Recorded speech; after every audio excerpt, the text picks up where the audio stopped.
Palasyo nagpaliwanag sa pagvito ni Pangulong Marcos sa panukalang gawing culinary capital ang Pampanga.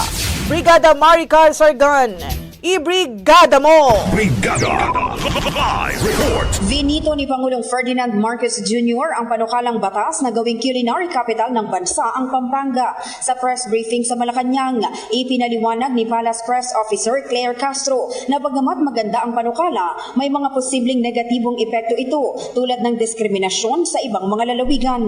Anya, kung maisa sa batas ito, maaaring magdulot daw ito ng maling impresyon sa mga dayuhang turista na iisang lugar lang ang may pinakamasarap na local food sa bansa. Dagdag pa ni Castro, bawat rehiyon ay may kanya-kanyang kultura at natatanging uri ng pagkain.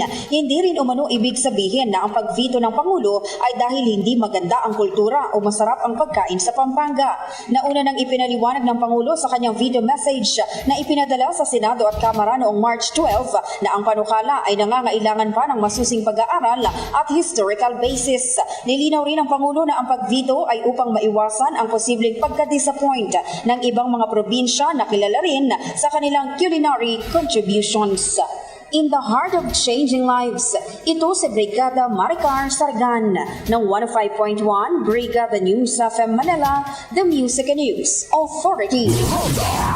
Brigada. Ang bahaging ito ay hatid sa atin ng Drive Max Coffee. Ligayang tuloy-tuloy.